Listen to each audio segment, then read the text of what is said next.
Bersama saya Andara dalam online experience Gracia Community Purwokerto hari ini. Kami mengucapkan terima kasih untuk Bapak Ibu dan teman-teman semua, baik Anda yang Kristen maupun yang bukan Kristen yang sedang menyaksikan tayangan kami, serta teman-teman dari The City Light dan Gracia Community Jakarta. Saya mengucapkan selamat bergabung dan selamat menikmati berkat Tuhan melalui tayangan kami hari ini.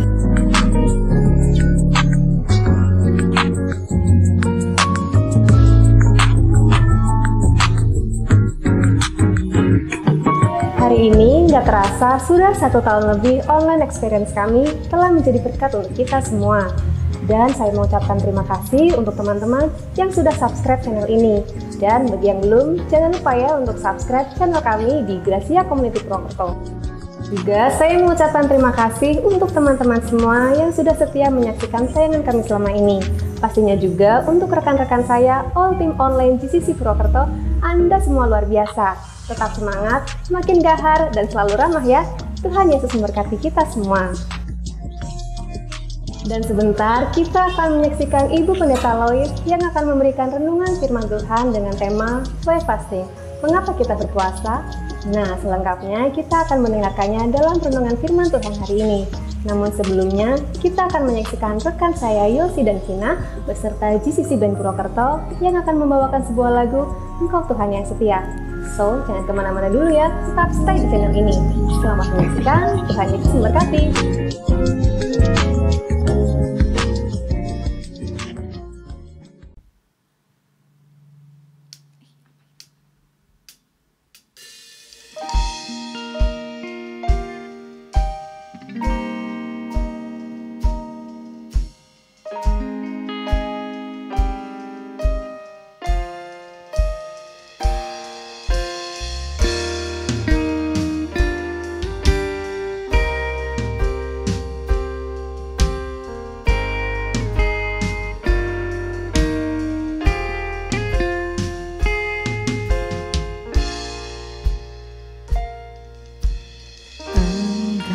Tuhan yang setia, sumber kekuatanku.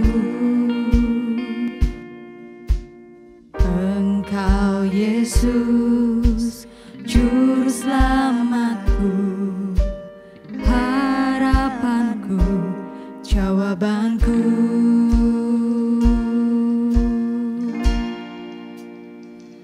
Yesus, kau segalanya bagiku, Tuhan dan Rajaku. Kasih sayang-Mu melimpah di dalam hidupku. Salib-Mu tebusku, bebaskanku, sembuhkan aku. Ku percaya mujizat-Mu ku alami sekarang ini.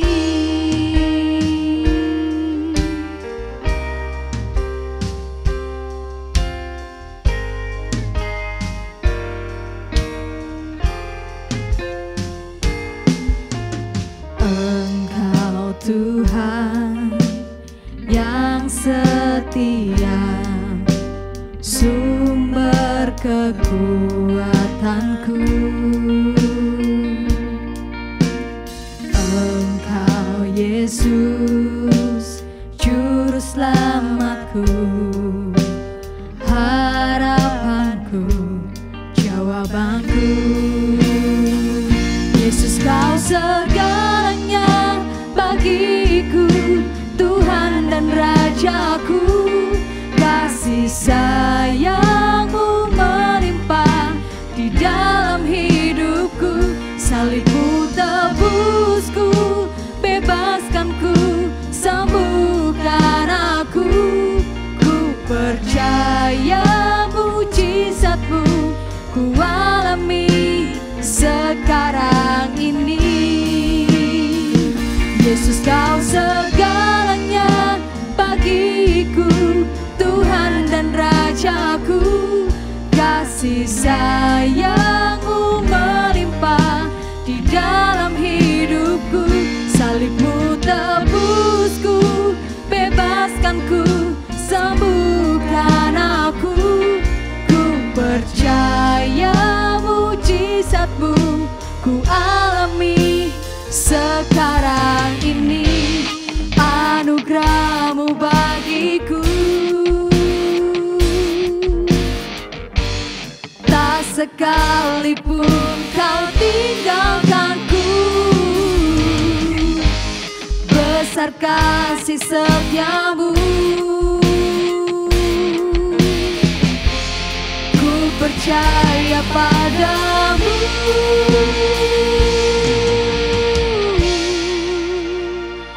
Yesus, Kau segalanya bagiku, Tuhan dan Rajaku. Kasih sayang-Mu melimpah di dalam hidupku. Salib-Mu tebusku, bebaskanku, sembuhkan aku. Ku percaya mujizat-Mu ku alami sekarang ini. Yesus, segalanya bagiku, Tuhan dan Rajaku.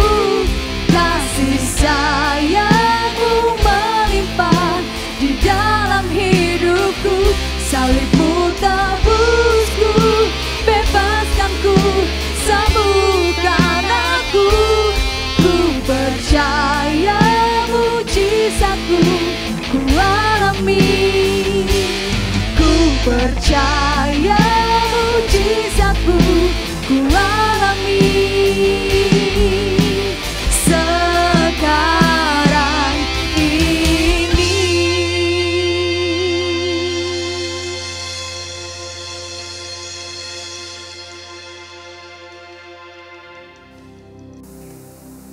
Selamat bergabung kembali dalam ibadah hari ini. Dalam Alkitab banyak pengajaran tentang puasa dan banyak tokoh Alkitab yang menjalankan puasa. Hari ini kita akan merenungkan puasa yang diajarkan Tuhan Yesus kepada murid-muridnya dalam Matius 6 ayat 16-18. Yang mengatakan, "Dan apabila kamu berpuasa, janganlah muram mukamu seperti orang munafik. Mereka mengubah air mukanya supaya orang melihat bahwa mereka sedang berpuasa. Aku berkata kepadamu, sesungguhnya mereka sudah mendapat upahnya.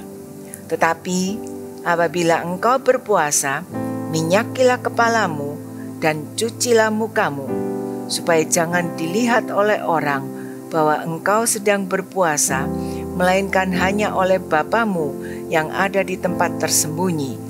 Maka Bapamu yang melihat yang tersembunyi akan membalasnya kepadamu." Tuhan Yesus menegur orang-orang yang berpuasa untuk mendapatkan pujian dari orang lain sebagai perilaku munafik. Tuhan Yesus ingin puasa yang dilakukan terlihat alami, bukan dibuat-buat. Tidak perlu sengaja menunjukkan wajah lesu dan sedih supaya orang tahu kita sedang berpuasa. Kalau kita tidak berpuasa, jangan bersikap seolah-olah kita berpuasa, atau sekalipun kita puasa, jangan menunjukkan wajah kita sedang berpuasa. Ayat 17 dan 18 mengatakan, "Mengapa puasa harus meminyaki kepala dan mencuci muka? Karena meminyaki kepala dan mencuci muka adalah rutinitas setiap hari bagi orang-orang Yahudi."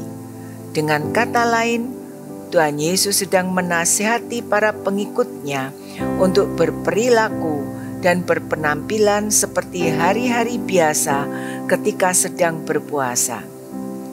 Tujuannya adalah supaya jangan dilihat oleh orang bahwa engkau sedang berpuasa, melainkan hanya Bapamu yang ada di tempat tersembunyi. Tuhan Yesus menghargai mereka yang melakukannya secara tersembunyi atau diam-diam.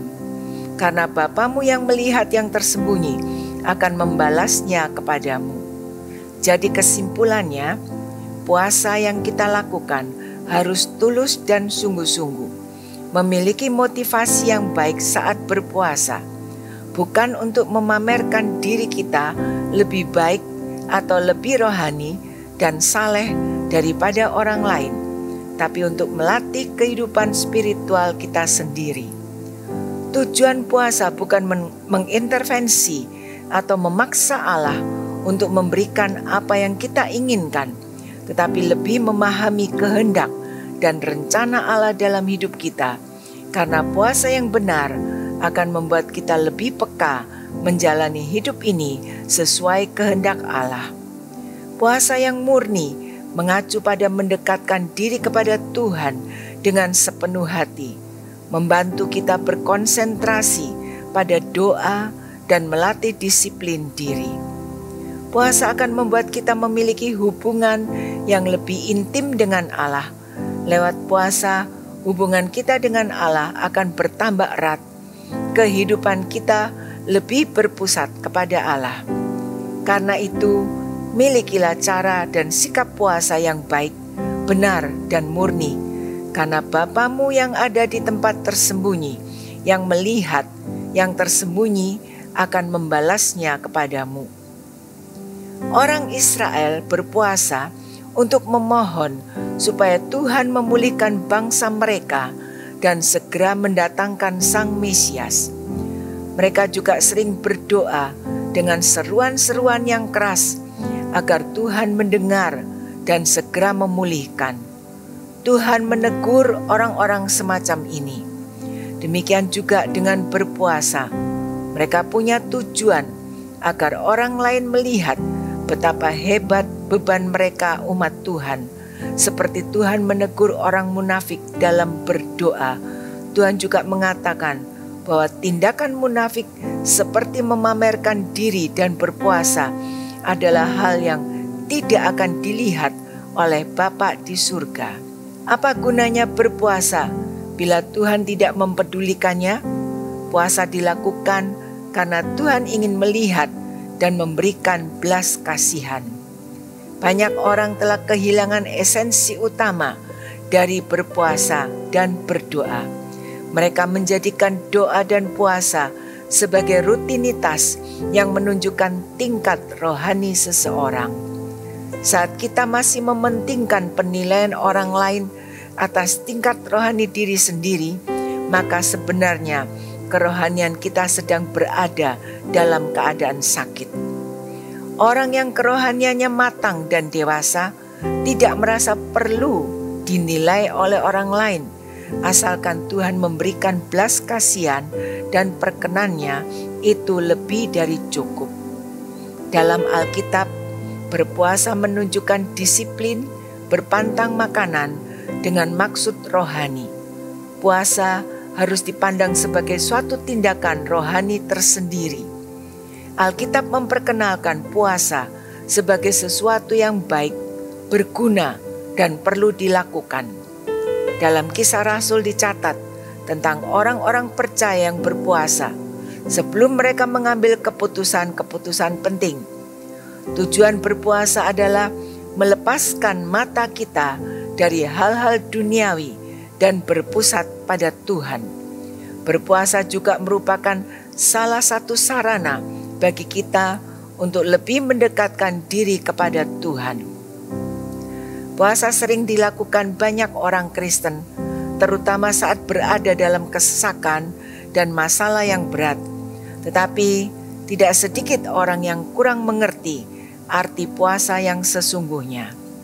Ada orang yang sengaja berpuasa, tidak makan dan minum, karena ingin menguruskan badan atau diet.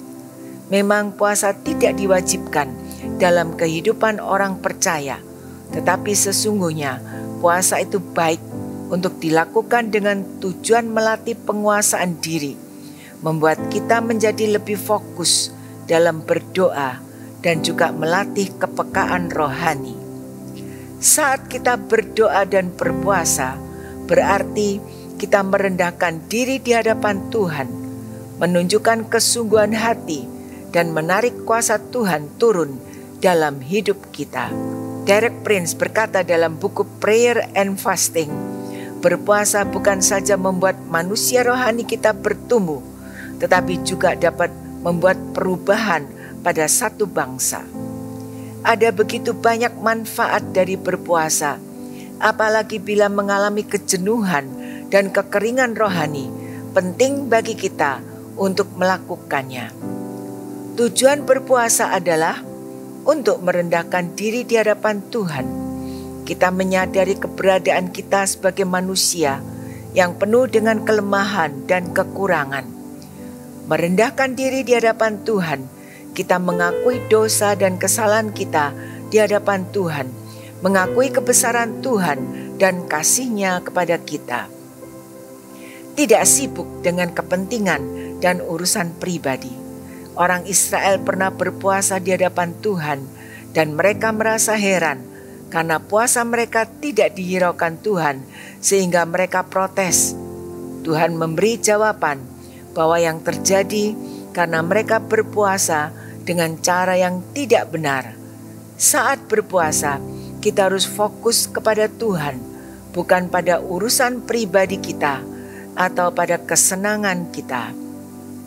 Untuk mendisiplin tubuh kita dari keinginan duniawi, salah satu cara untuk menyangkal diri dan tidak berlaku jahat kepada sesama, berpuasa tetapi juga berbuat jahat terhadap sesamanya.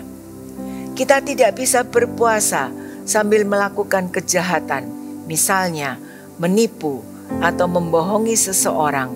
Itu bukanlah cara yang benar saat berpuasa. Untuk menambah rasa simpati kepada sesama, agar bisa merasakan penderitaan orang lain, berbelas kasihan kepada sesama, kepedulian terhadap sesama sangat penting, khususnya ketika sedang berpuasa. Puasa disertai dengan doa. Berpuasa harus disertai dengan doa untuk meminta jawaban Tuhan atas permasalahan kita. Berpuasa dengan membaca dan merenungkan firman Tuhan. Saat berpuasa, kita tidak pamer kepada orang lain. Untuk mengusir jenis setan tertentu yang hanya bisa diusir dengan doa dan puasa. Apakah Tuhan Yesus mengajarkan agar kita berpuasa? Ya, Tuhan Yesus mengajarkan agar murid-muridnya berpuasa. Puasa dalam Perjanjian Lama dilakukan secara rutin oleh bangsa Israel adalah untuk menantikan kedatangan Mesias, penyelamat bangsa Israel yang dijanjikan dalam kitab Taurat dan kitab para nabi. Sedangkan dalam Perjanjian Baru, Mesias telah datang dan berkarya. Artinya, keselamatan sudah datang dan kita berpuasa untuk menjaga keselamatan yang sudah kita miliki. Mengapa banyak orang tidak mendapatkan manfaat dari disiplin berpuasa? Donald S. Whitney dalam bukunya Spiritual Disciple for the Christian Life berpendapat, hal itu dikarenakan banyak orang berpuasa tanpa tujuan rohani. Akibatnya, puasa tidak berbeda dengan diet untuk menurunkan berat badan. Tanpa tujuan rohani yang jelas, berpuasa hanya akan menjadi sesuatu yang menyengsarakan. Puasa yang dilakukan harus tulus dan sungguh-sungguh. Harus ada motivasi dalam berpuasa, karena puasa bukan untuk memamerkan diri kita lebih baik atau lebih rohani, saleh daripada orang lain, tetapi untuk melatih kehidupan spiritual kita sendiri. Berpuasa sebagai persiapan untuk sebuah pelayanan, dan puasa dilakukan sebagai simbol kesungguhan hati sebelum pelayanan. Tujuan puasa bukan untuk mengintervensi atau memaksa Allah untuk memberikan apa yang kita inginkan. Banyak orang berpuasa semata-mata hanya ingin mendapatkan sesuatu. Ada yang berpuasa untuk mendapatkan pekerjaan, mendapatkan jodoh, dikaruniai anak, dan lain-lain. Tetapi kadang apa yang diinginkan itu tidak didapat. Puasa bukan untuk memaksa Tuhan memberikan apa yang kita inginkan, tetapi puasa membuat kita lebih memahami kehendak dan rencana Allah dalam hidup kita. Puasa yang benar akan membuat kita lebih peka menjalani hidup ini sesuai kehendak Allah. Berpuasa untuk mencari pimpinan Tuhan. Berpuasa dilakukan supaya hati lebih fokus kepada Tuhan, untuk meningkatkan kemampuan konsentrasi mental maupun spiritual, supaya lebih sensitif terhadap pimpinan Roh Kudus. Puasa yang murni mengacu pada mendekatkan diri kepada Tuhan dengan sepenuh hati, membantu kita berkonsentrasi pada doa dan melatih mendisiplin diri. Puasa akan membuat kita memiliki hubungan yang lebih intim dengan Tuhan. Lewat puasa, hubungan kita dengan Allah akan bertambah erat. Kehidupan kita akan lebih berpusat kepada Allah. Kita harus memiliki cara berpuasa yang baik, benar dan murni. Lewat berpuasa, kita belajar tentang penguasaan diri, mengingatkan kita untuk lebih fokus terhadap prioritas dan tujuan hidup yang sebenarnya, yaitu untuk hal-hal kekal yang harus kita raih. Di Alkitab, kita bisa menemukan banyak tokoh Alkitab yang berpuasa dan menjadi teladan bagi orang percaya dalam berpuasa. Ada yang berpuasa secara rutin, ada yang tekun berpuasa, sudah biasa berpuasa, dan bukan hanya sesekali saja berpuasa. Bahkan di antara para tokoh telah menjadikan puasa sebagai gaya hidup. Kisah tentang Daniel, seorang remaja yang memiliki kisah tidak menyenangkan, karena sebagai kaum bangsawan dari keturunan Raja Hizkia, ia justru harus menjadi tawanan yang turut dalam pembuangan ke Babel, karena bangsanya saat itu sudah dikalahkan dan dikuasai oleh Nebukadnezar, Raja Babel. Dalam keadaan sebagai tawanan, Daniel tetap percaya sesuai arti namanya, Allah adalah hakimku. Sehingga karena kesetiaannya kepada Allah, pada akhirnya Daniel berhasil memperoleh kedudukan yang tinggi, setingkat Perdana Menteri di kerajaan Babilonia. Dan bukan hanya Raja Nebukadnezar yang mempercayai dia, tetapi juga raja-raja setelahnya, yaitu Raja Belsasar, anak Raja Nebukadnezar, Raja Darius, dan Raja Kores.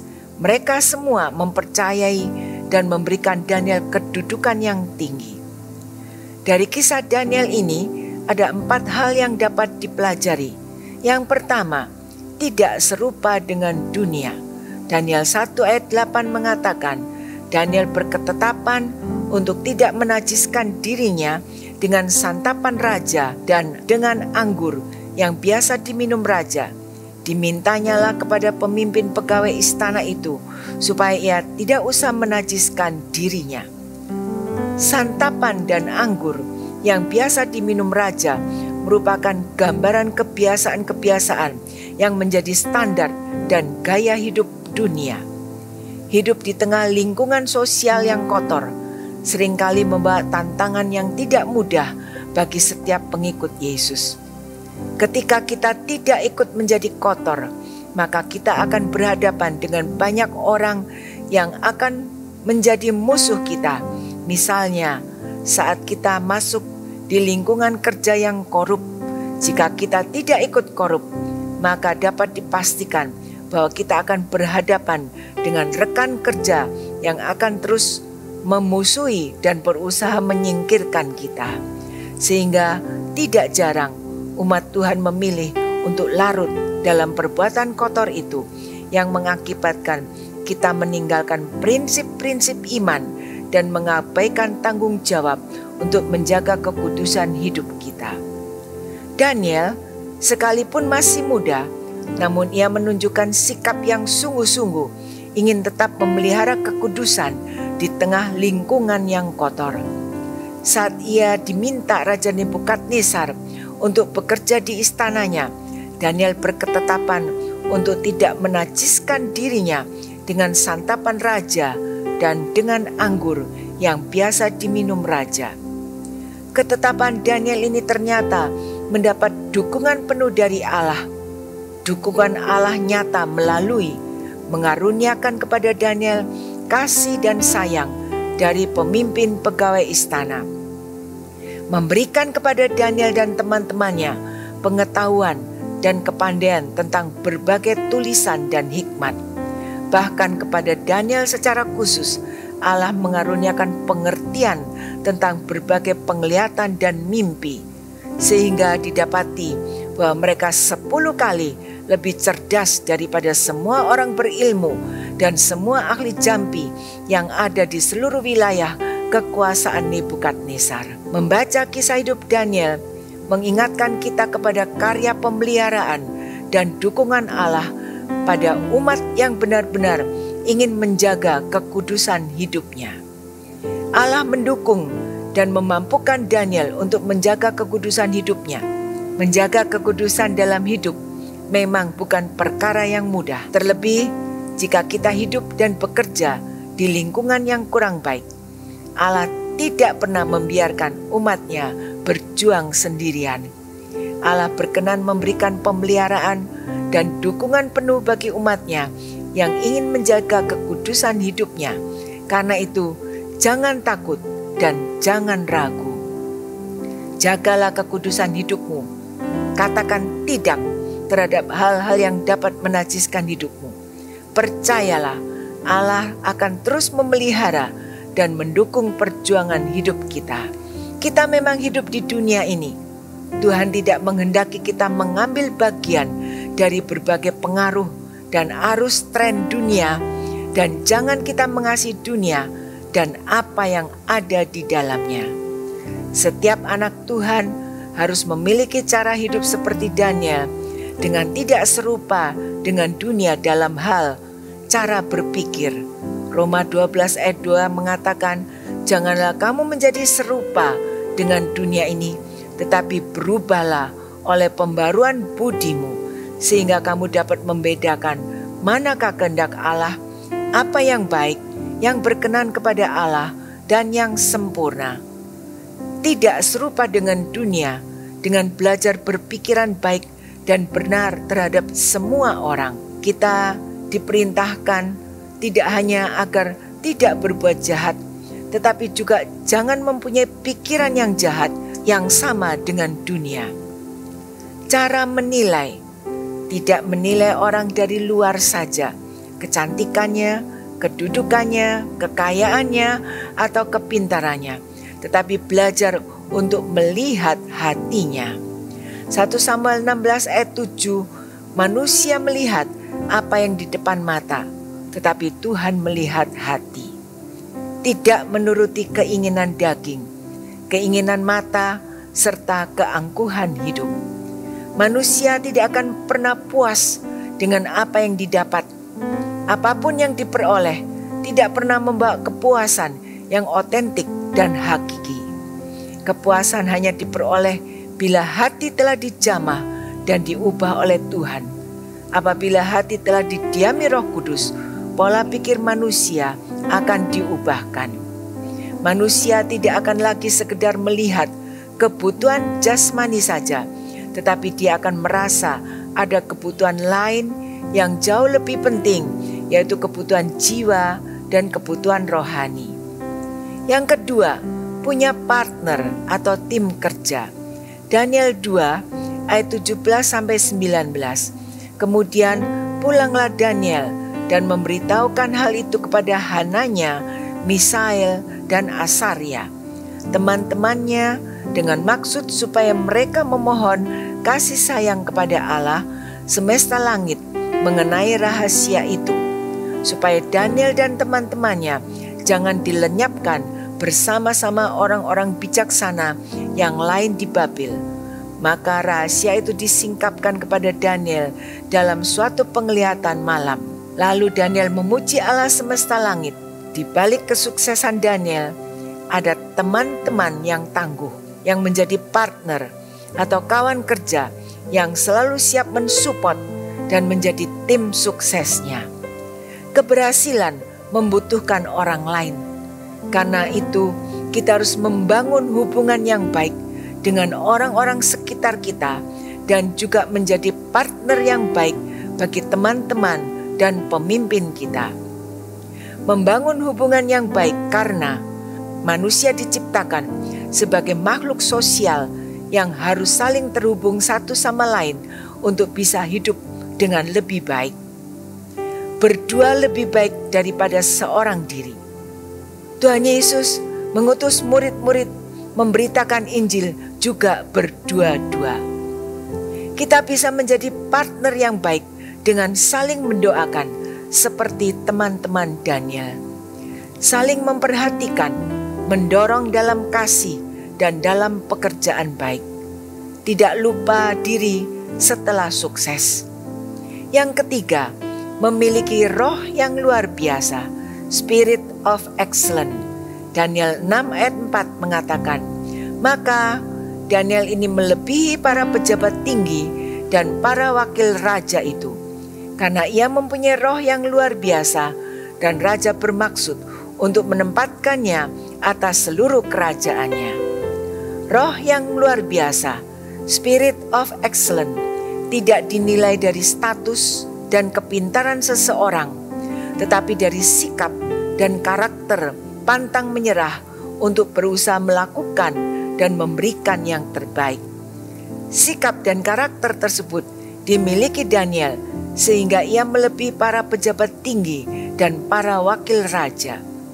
Setiap kita harus berusaha melakukan yang terbaik apapun tugas dan pekerjaan yang kita terima, sebagaimana Martin Luther King Jr. mengatakan, apabila seseorang terpanggil menjadi penyapu jalan, haruslah ia melakukan tugasnya seperti halnya Michelangelo melukis, atau Beethoven menciptakan komposisi musiknya, atau Shakespeare menulis puisinya. Ia harus menyapu jalan demikian rupa sehingga seluruh penghuni surga dan penduduk bumi akan berkata, di sini pernah hidup seorang penyapu jalan yang luar biasa yang melakukan tugasnya dengan sempurna. Jadi kita harus berusaha melakukan yang terbaik dalam hal apapun, entah dalam kehidupan rumah tangga, keluarga, studi, pekerjaan, bisnis, ibadah, serta pelayanan gereja, jika kita ingin memperoleh hasil yang terbaik. Yang keempat, memiliki gaya hidup doa dan puasa. Daniel 6 ayat 11b mengatakan, dalam kamar atasnya ada tingkap-tingkap yang terbuka ke arah Yerusalem. 3 kali sehari ia berlutut berdoa serta memuji Allahnya seperti yang biasa dilakukannya. Daniel 9 ayat 3 mengatakan, lalu aku mengarahkan mukaku kepada Tuhan Allah dan berdoa dan bermohon sambil berpuasa dan mengenakan kain kabung serta abu. Ketekunan berdoa dan berpuasa membuat Daniel mempunyai roh yang luar biasa, Spirit of Excellence, taat waktu diam dan mau dibuang ke gua singa, menjadi orang yang penuh hikmat, bahkan 10 kali lebih cerdas daripada semua orang berilmu. Roh yang luar biasa, Spirit of Excellence, tidak dinilai dari status dan kepintaran seseorang, tetapi dari sikap dan karakter pantang menyerah untuk berusaha melakukan dan memberikan yang terbaik. Amin. Mari kita berdoa. Tuhan, beri kami kesetiaan kepada Tuhan melalui pantang dan puasa, melalui kesulitan-kesulitan melawan hawa nafsu. Bentuk kami dengan daya ilahi-Mu agar kami dapat menjadi manusia baru. Ajar kami untuk membangun sikap yang rendah hati, dan biarlah Tuhan yang dipuji dan diagungkan. Pengertian tentang puasa yang benar akan membuat kami mendekatkan diri lebih baik kepada Tuhan, melatih dan mendisiplin diri, serta merendahkan diri dan melakukan puasa dengan ketulusan hati, serta menyerah pada kehendak Tuhan. Jadikan kami seperti Daniel yang memiliki roh yang luar biasa, sehingga bisa menyelesaikan semua tugas kewajiban dengan sempurna. Tuhan, Engkau memberkati semua usaha pekerjaan yang kami lakukan untuk dapat mencukupkan keperluan keluarga, rumah tangga, anak-anak kami, dan juga bisa memberikan persembahan kami untuk kelangsungan gereja Tuhan. Berkati kami dengan berkat berlimpah. Saudara-saudara, sekarang terimalah berkat Tuhan. Tuhan memberkati dan melindungi engkau. Tuhan menyinari engkau dengan wajah-Nya dan memberikan kasih karunia. Tuhan menghadapkan wajah-Nya kepadamu dan memberikan damai sejahtera. Berkat dari Allah Bapa, Allah Anak, dan Allah Roh Kudus menyertai mulai hari ini sampai Maranatha Tuhan Yesus datang kembali. Dalam nama Tuhan Yesus Kristus, Juru Selamat kami sudah berdoa. Amin. Jumpa kembali dalam ibadah yang akan datang, dan ibadah yang akan datang akan disertai dengan perjamuan kudus. Tuhan memberkati saudara semuanya. Kami mengucapkan terima kasih untuk Ibu Pendeta Lois atas pemberitaan firman Tuhan hari ini. Semoga kita semua dikuatkan dan diteguhkan dari pemberitaan firman Tuhan hari ini. Tetap semangat dan selalu andalkan Tuhan dalam segala hal. Dan kita akan berjumpa lagi Jumat depan dalam online experience kita yang akan disertai dengan perjamuan kudus. Selanjutnya, bagi Bapak Ibu yang akan memberikan persembahan, bisa langsung memasukkan ke kotak persembahan yang ada di gereja, atau Bapak Ibu bisa mentransfer melalui rekening gereja yang ada di layar. Teman-teman, mari tetap patuhi protokol kesehatan yang ada, yaitu tetap menggunakan masker saat keluar rumah, mencuci tangan menggunakan sabun, dan menghindari kerumunan. Sayangi diri Anda, keluarga, dan teman-teman Anda. Saya Andara, sampai jumpa lagi di online experience kita Jumat depan. Tuhan Yesus memberkati.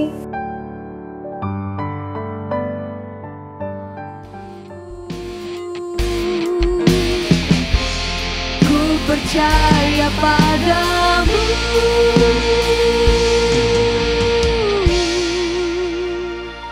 Yesus, kau segalanya bagiku, Tuhan dan Rajaku. Kasih sayang-Mu melimpah di dalam hidupku. Salib-Mu tebusku, bebaskanku, sembuhkan aku. Ku percaya mujizat-Mu ku alami sekarang. Yesus segalanya bagiku, Tuhan dan Rajaku. Kasih sayang-Mu melimpah di dalam hidupku.